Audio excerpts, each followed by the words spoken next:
ವೀಕ್ಷಕರೇ ನಮಸ್ತೆ, ನಾನು ನಿಮ್ಮ AT ವೆಂಕಟೇಶ್ ಪ್ರಭು. ನೀವು ನೋಡ್ತಾ ಇದ್ದೀರಾ ನ್ಯೂಸ್ 18 ಡಿಜಿಟಲ್. ಚನ್ನಪಟ್ಟಣ ಉಪಚುನಾವಣೆ ಕಾವು ಬಹಳ ದಿನದಿಂದಲೂ ಕೂಡ ಬಹಳ ದೊಡ್ಡ ಮಟ್ಟದಲ್ಲಿ ಸದ್ದನ್ನು ಮಾಡಿತು.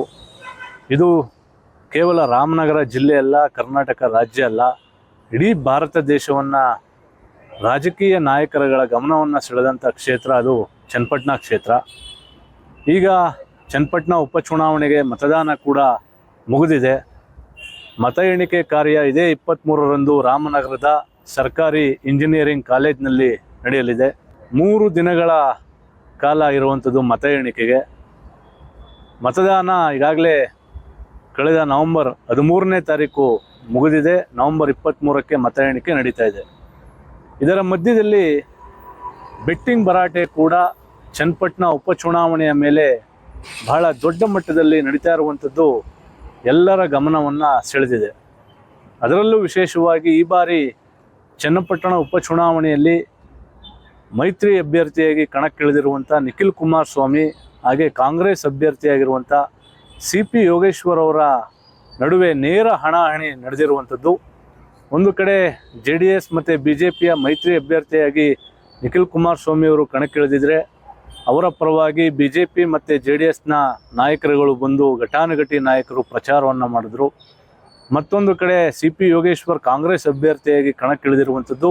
ಅವರ ಪರವಾಗಿಯೂ ಕೂಡ ಕಾಂಗ್ರೆಸ್ ಸರ್ಕಾರದ ನಾಯಕರುಗಳು, ಮಾಜಿ ಶಾಸಕರು, ಸಚಿವರುಗಳು ಸೇರಿದಂತೆ ಅನೇಕ ಘಟಾನುಘಟಿ ಕಾಂಗ್ರೆಸ್ನ ನಾಯಕರು ಕೂಡ ಬಂದು ಪ್ರಚಾರವನ್ನು ಮಾಡಿದ್ರು.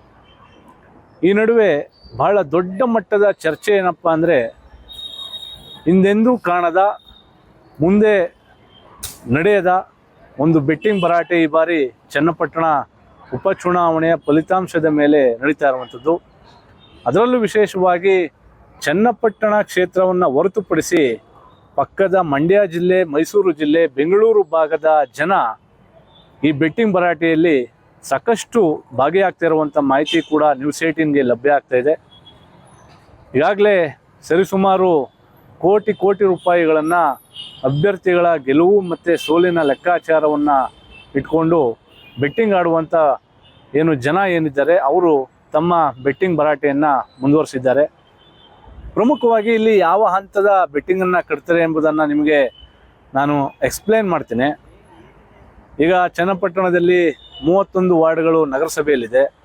ಈ 31 ವಾರ್ಡ್ಗಳಲ್ಲಿ ಯಾರು ಲೀಡಿಂಗ್ ಬರ್ತಾರೆ, ಜೊತೆಗೆ ಆ 31 ವಾರ್ಡಲ್ಲಿ ಅತಿ ಹೆಚ್ಚು ಲೀಡಿಂಗನ್ನು ಯಾರು ಪಡಿತಾರೆ ಅಂದರೆ ಇಂತಿಷ್ಟು ಒಂದು ವಾರ್ಡ್ಗಳಲ್ಲಿ ಈ ಒಂದು ವಾರ್ಡು, ಈಗ ಎಕ್ಸಾಂಪಲ್ ಈಗ 10ನೇ ವಾರ್ಡು, ಆ 10ನೇ ವಾರ್ಡಲ್ಲಿ ನಿಖಿಲ್ ಕುಮಾರಸ್ವಾಮಿ ಅವರು ಇಷ್ಟು ಮತಗಳನ್ನು ಪಡಿತಾರೆ. 11ನೇ ವಾರ್ಡ್ನಲ್ಲಿ ಯೋಗೇಶ್ವರ್ಗೆ ಇಷ್ಟು ಮತ ಬರ್ತದೆ. ಈ ರೀತಿಯ ಒಂದು ಬೆಟ್ಟಿಂಗ್ ನಡೀತಾ ಇದೆ.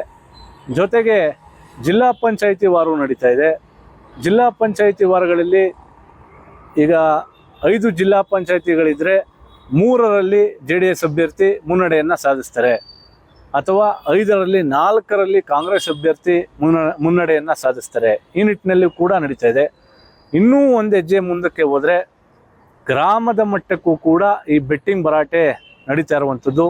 ಈಗ ಒಂದು ಗ್ರಾಮ, ಆ ಗ್ರಾಮದಲ್ಲಿ ನಿಖಿಲ್ ಕುಮಾರಸ್ವಾಮಿ ಅವರು ಇಷ್ಟೇ ಮತಗಳನ್ನು ಪಡಿತಾರೆ, ಯೋಗೇಶ್ವರ್ ಅವರು ಇಷ್ಟು ಮತಗಳ ಮೇಲೆ ಅವರು ಹೋಗಲಿಕ್ಕೆ ಸಾಧ್ಯ ಆಗೋದಿಲ್ಲ ಎನ್ನುವಂಥ ಲೆಕ್ಕಾಚಾರದಲ್ಲೂ ಕೂಡ ಬೆಟ್ಟಿಂಗ್ ನಡೀತಾ ಇದೆ. ಪ್ರಮುಖವಾಗಿ ಈ ಬಾರಿಯ ಚುನಾವಣೆಯನ್ನು ಬಹಳ ಪ್ರತಿಷ್ಠೆಯಾಗಿ BJP ಮತ್ತು JDS ಜೊತೆಗೆ ಕಾಂಗ್ರೆಸ್ ಕೂಡ ತೆಗೆದುಕೊಂಡಿರುವಂಥ ಹಿನ್ನೆಲೆ ಭಾಳಷ್ಟು ಗಮನವನ್ನು ಸೆಳೆದಿರುವಂಥ ಕ್ಷೇತ್ರ ಚನ್ನಪಟ್ಟಣ ಕ್ಷೇತ್ರ.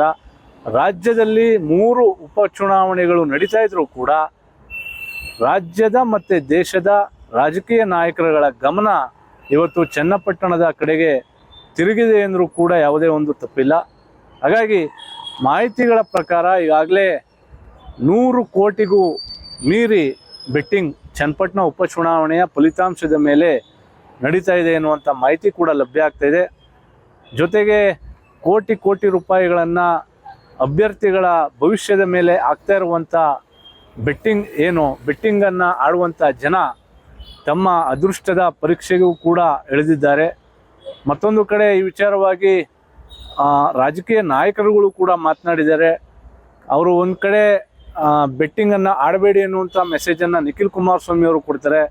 ಮತ್ತೊಂದು ಕಡೆ ಚುನಾವಣಾ ಫಲಿತಾಂಶ ಬರುವ ಮುನ್ನವೇ ಯೋಗೇಶ್ವರ್ ಅವರು ಈ ಬಾರಿಯ ಚುನಾವಣೆಯಲ್ಲಿ ಸೋಲಾಗ್ಬೋದು ಎನ್ನುವಂಥ ಲೆಕ್ಕಾಚಾರವನ್ನು ಕೂಡ ಅವರು ಹೇಳ್ತಾರೆ.